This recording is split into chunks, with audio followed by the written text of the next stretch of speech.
Hello, friends. I'm Leigh Brown, and this is Crazy Shit in Real Estate. And I freaking love Kelli Meade, who is my guest today.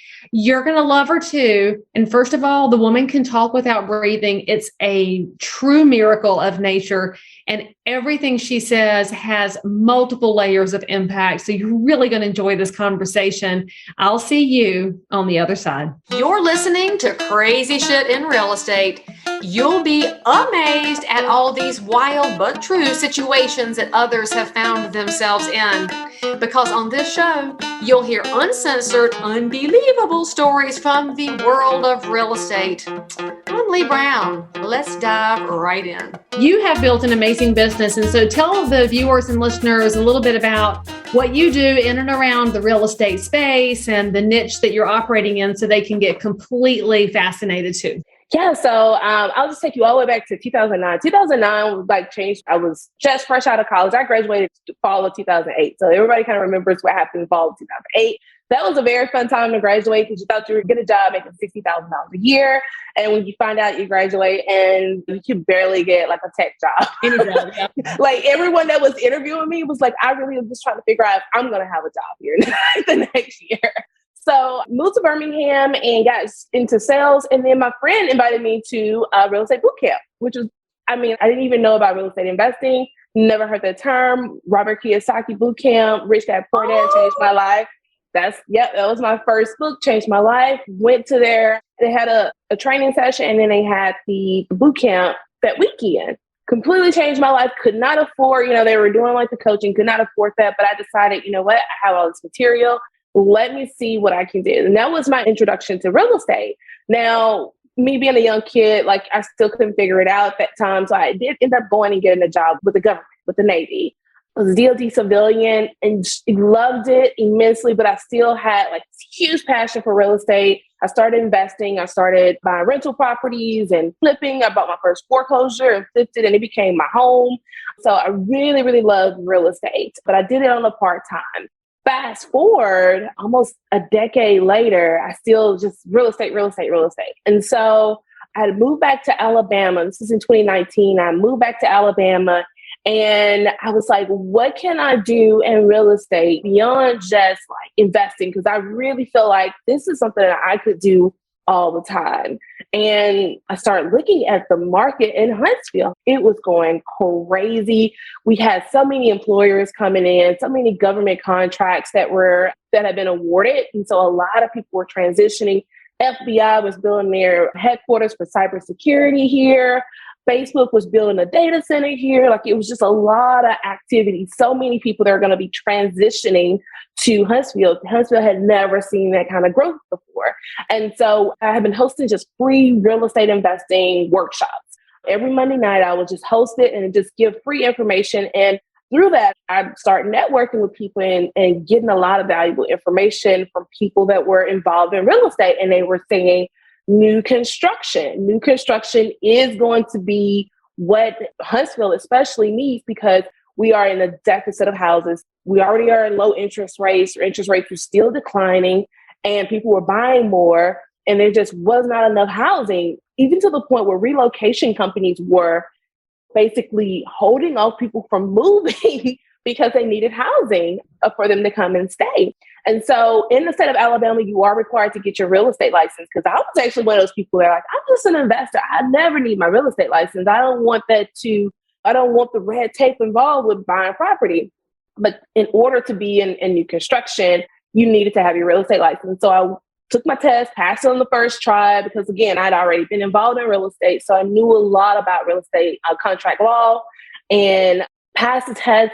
And they put me into a community. So I started working for a tract builder, a production builder. But it was a privately owned production builder. But they had just gotten to the point where they were selling about 100 houses a year. So it was still a smaller of the production builder, but had big goals to increase their sales. And so they put me in a community, as when you're becoming, especially the new builder's agent, the new on-site agent, it's very fun because you get whatever they give you, right? All the people that are in seniority will have it better places. I tell people they put me in what was traditionally known as the hood of Huntsville. And I say that because historically, it used to be the arts area, the theaters. Before, in the Prohibition time, it was really big in the Prohibition time for obvious reasons. It had speakeasies and underground clubs. So it was really, really nice. But after alcohol had become legalized again and war had ensued, things had changed and people had started to expand outside of that epicenter. And so you still had a lot of D-class neighborhoods in this particular zip code. Well, the builder had saw opportunity because one of the things that I learned a lot about development is we're looking at where the city is putting their tax dollars, where development is, what the grand scheme of what's the next, where is our local government planning to spend their money? That's what everybody, me as even like an aspiring developer, like that's one of the things that real estate agents should really pay attention to as well when they start thinking about their next marketing campaign, where they want to spend their marketing dollars at. And so after I did my research and I saw all the things that were coming to that particular zip code, I was like, okay, I have about 200 homes that I need to sell in this neighborhood, and no big deal. And we're going to be pricing them about 125% of what the typical home is going to be that's already priced at. So no worries. I'm just going to have to justify every house appraisal. You're basically making a market. I mean, this daily task for a woman of power. Yeah, not only do I have to convince the buyer's agents and the buyers, I have to convince, appraisals, which appraisers are really, once all of the regulations had cracked down since after the 2008 bust and all the new regulations. With the FBI in town. Right, exactly. I was like, okay. So first year, before we even started building houses, I set goals, I started setting goals. And before we even started building houses, all we had was curbs and streets in. So 6. And I was like, okay, I just needed one to prove that I could do this, right? I just needed one $300,000 house sale to believe that I could sell $300,000 houses in the hood. That's what I would tell people. And I coined myself, I am the queen of selling dirt, tell myself these affirmations. And by the end of that year, 74 houses in that community. And it was glorious. You do have comps now. Definitely have comps. But that was such an interesting year because my first 60 days, I started in 2009. My first 60 days as a real estate agent for that builder, I sold $1.2 million in real estate. But by the first 12 months, we sold $24 million in real estate. And yes, I love that interest rates dropped. I actually sold more houses in COVID than anybody else. It was, and I know a lot of real estate agents did. COVID was perfect because I went straight to virtual touring. It was amazing. I'm like, let's get comfortable, set the scene. I did virtual open houses, we were moving and grooving. And then, so because of that, because I showed and I developed a specific selling system, I utilized virtual tools. I did a lot of visualization. We had graphic designers. I had people build out things, Matterports, because, most buyers, it's very tough for them to see dirt. And even if you have pictures, even if you have all things virtual, you still have to paint that picture. They want to know, where does my sofa look like in this floor plan? What is this painting going to look like on my wall? Where can I put a painting on my wall? How much room am I going to have to put a king size bed?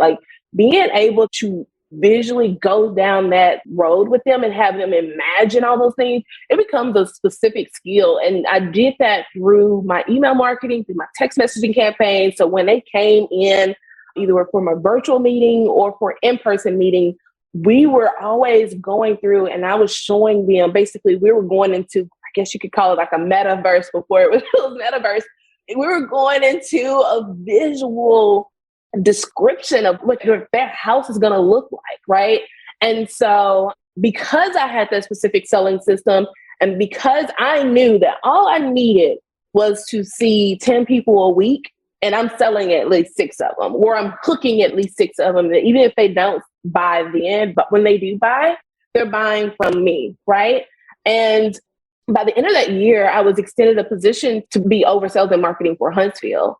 And so that was just kind of unheard of as a first year getting into new construction. And in about 2021, now I am over all production, all over sales and marketing for the Huntsville team, which we had 6 agents and we had more communities, more agents, more goals. And we crushed it. We crushed it to the point where everything that happened with COVID supply chain issues, builders. I tell people, please give every builder's agent some words of sympathy, because having to deliver that kind of news over and over again. Oh, sorry, your house is delayed another month. Oh, sorry, we didn't get windows are in back order. Lumber is extremely expensive. We need to wait until this time to buy lumber because otherwise it's 200%. I use that story. I tell people, we're complaining about gas prices. Builders were already going through that. Can you imagine going from $3 a gas tank to $7.50? Mm-hmm. That's what builders experience. That's the difference in lumber prices that builders are experiencing. It became almost unaffordable to build houses at one point. And so having to deliver that bad news became like part of our job, unfortunately. Like it was less selling and marketing and more customer service. And so we saw a lot of houses, like 70 houses between January and March of 2021. And then we had to stop. Builders like, you know what? We are beyond capacity. We need to get these houses out. And so we stopped for 5 months, and then we kind of have a release schedule, which you start seeing a lot of builders do. We can sell this amount. That's the only amount you can sell.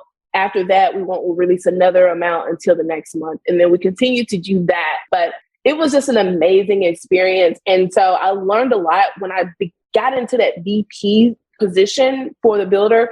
You taught me everything. You taught me everything about the behind the scenes production, pulling permits, going through plans, site evaluations, surveys, all of that. And I realized like how much of an opportunity there is, not just for big production builders, but there's a lot of opportunity for your boutique builders. And there's a lot of opportunities out there for realtors to help boutique builders do that same thing on where they are. How can they sell their first 10 houses? Hey, y'all, just going to take a quick break from this conversation to let you know about the sponsor of today's episode. That sponsor is, well, frankly, it's me. It's Leigh Brown University.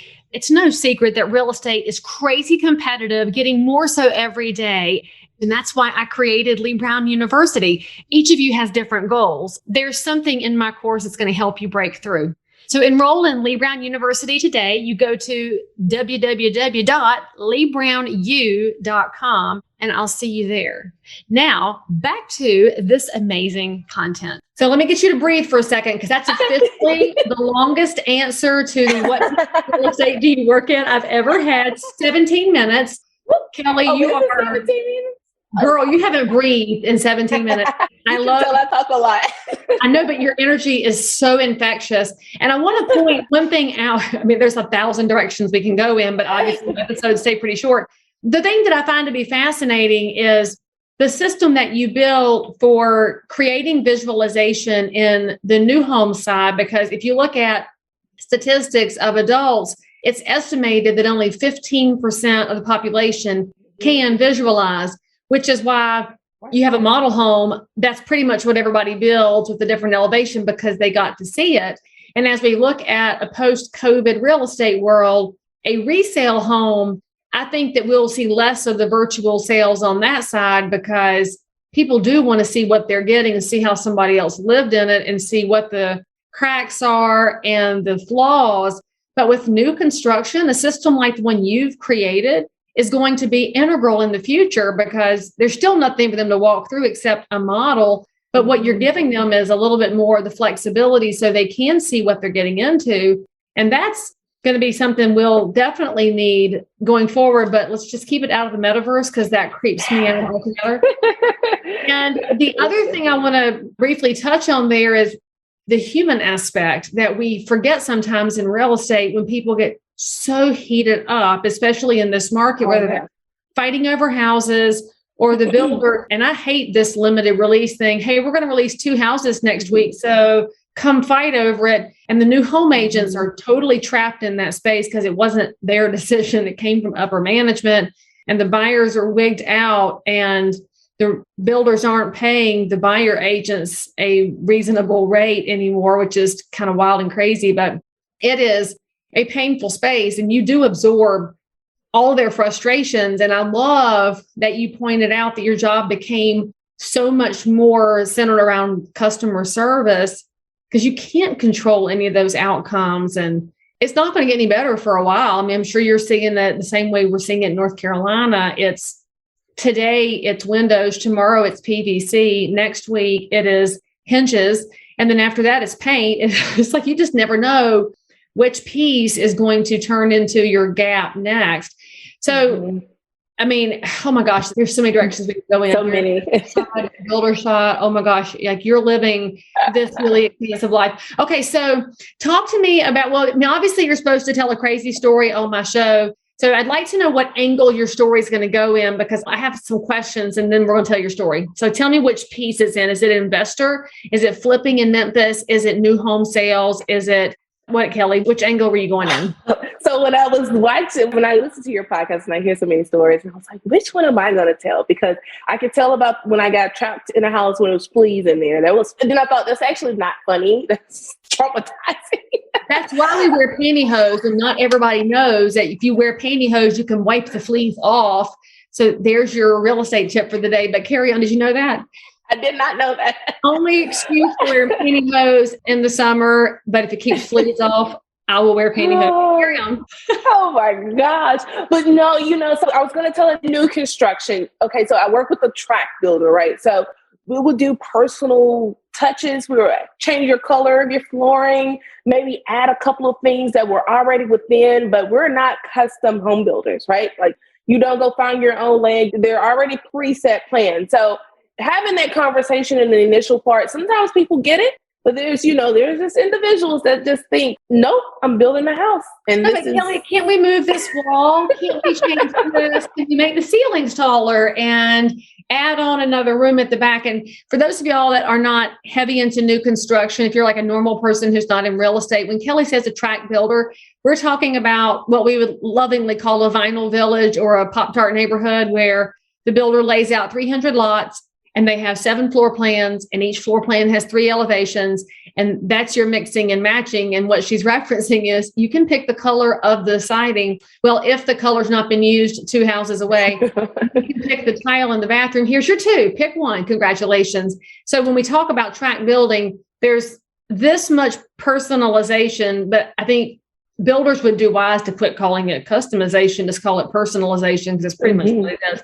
And so for those of y'all that weren't aware, that's your D.R. Hortons, your Lennar Homes, your Ryan/NVR, your big daddy builders, and also some of your smaller builders like Kelli's referencing that want to turn into that because they can buy at economies of scale, frankly. And so anyway, I like to throw definitions in there because we do have some non-real estate regular people on the show, and I get lots of questions of, well, what was this? And we love y'all too, but we fall into our nerd speak. Absolutely. And I think on any both sides of real estate, right? You have your customers that as soon as they sign the contract, you're thinking, you know what? I probably not have done that. Like I probably did not need that sale, right? And these were those customers. So, and I just thought I have about at least 7 to 8 more months with these customers. Okay, how are we going to do this? I'm going to be living with them. Oh. So beyond just showing up every day, basically to the job site, you have these in the contract, you have scheduled visits. You just have those people that just the rebels, right? They're going to go against the grain. What happened yesterday? What happened? Yeah. There's a cigarette butt on the ground. And I started getting calls from my superintendent, and he was like, they're now instructing my subcontractors of what to do with their house. Okay, that's fun. You never want to have to be that person to have those conversations. Well, we have this big meeting. We're talking. We think everybody has an understanding. I drive in on a Sunday, getting ready to open my open house, and I see their entire front house has changed. They've added their own numbering in there because they want the number of their house to stand out different. They've added like these little designs around their brick. It was the weekend, so people were off work. They had came in and essentially changed elevation of the house. I don't think I would have the guts to do that, right? Like if I have a contract and I don't have enough ladders. And so when we go in and we don't know that's just how they wanted to do it that day. It was just like, and I just remember basically the funny part was they ended up firing me They were like, we don't want to work with you anymore. You accuse us of changing the elevation of your house. I'm like, well, there's literally 20 other houses out here that look one way, and yours only one that looks this way. And so that really gave me my biggest confirmation about people. Like, people are going to be people. You can never, there's sometimes you just gotta fire people. Everybody, you don't have to work with everyone.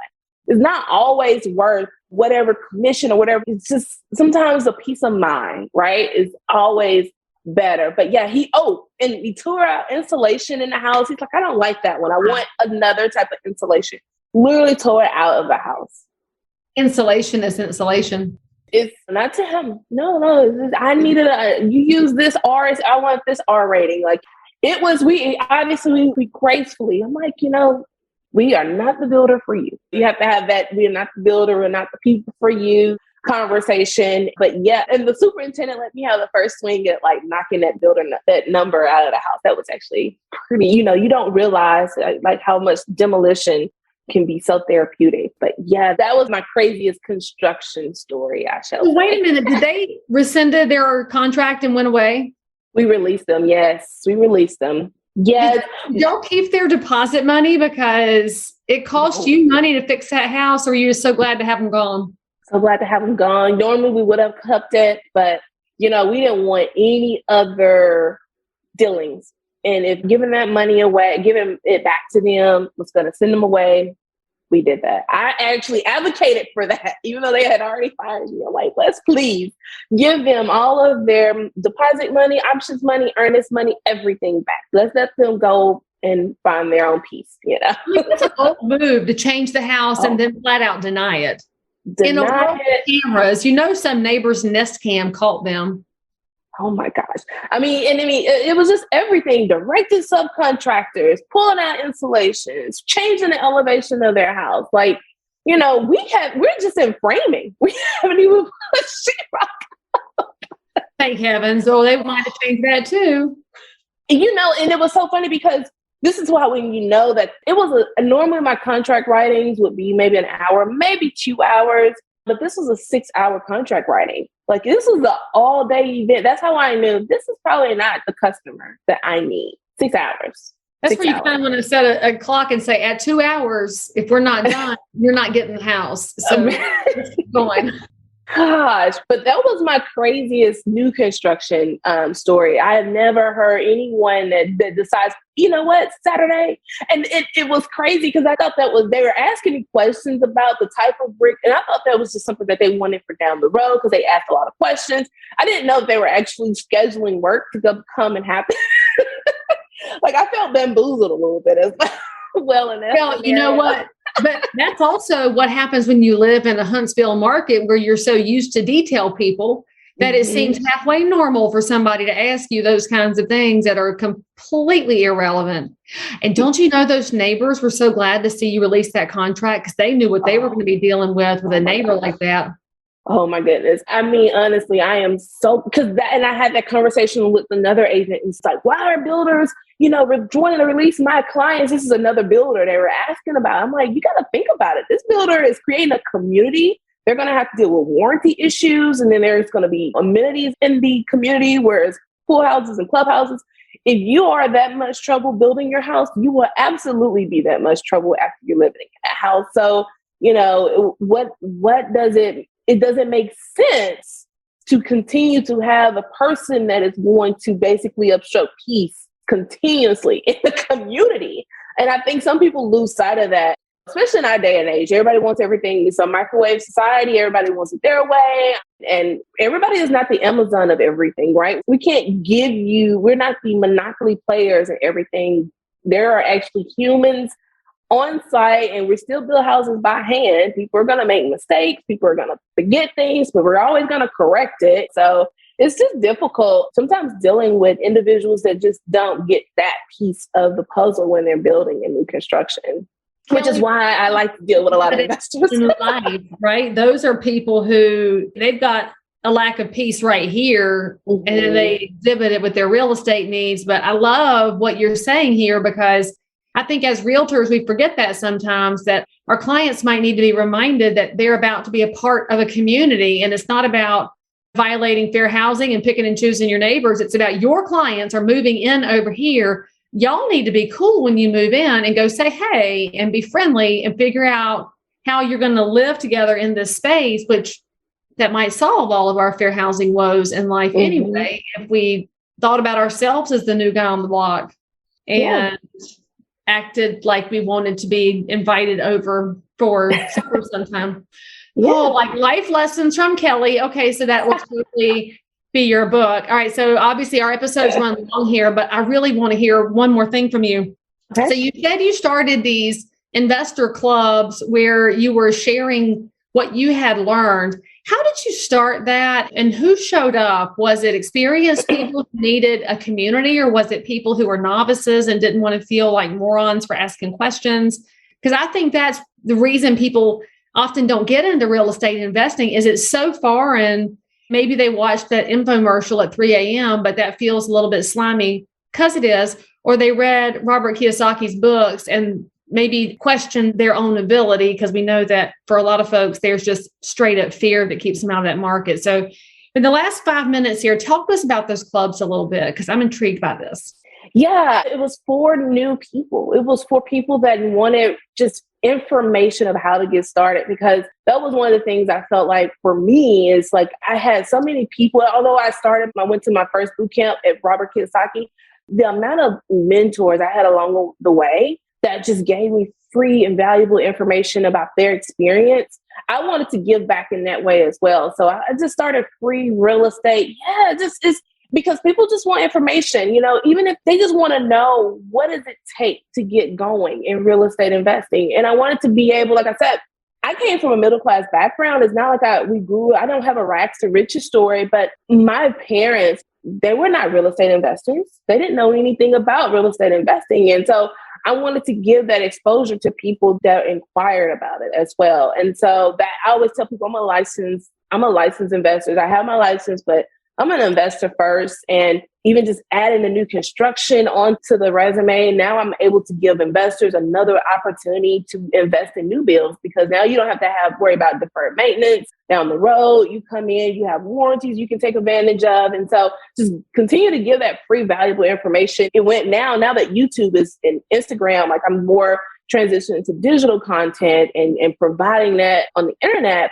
But yeah, having that community where they come in on Monday nights, and I would stream it. I would even stream it live and go live on Facebook, but come in. And then a lot of times we'll meet back up on the weekend and just have working hours. Just, what do I need to do next? Okay. Oh, I have someone that wants to sell their house. What do I do next? Just having that sense of community, help people just get started. Sometimes they just need help getting started. And that's what I love to do, teaching. Gosh, you're amazing. And I wish those lasted 3 hours, because I'm pretty sure that you could totally do more. And you're so young to have done so many amazing things.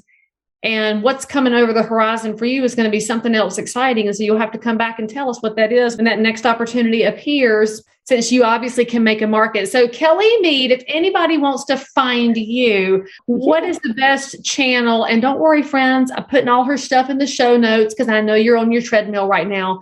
But where do you hang out and are most accessible? So you can follow me on YouTube. It's Kelli Meade, KelliMeade. I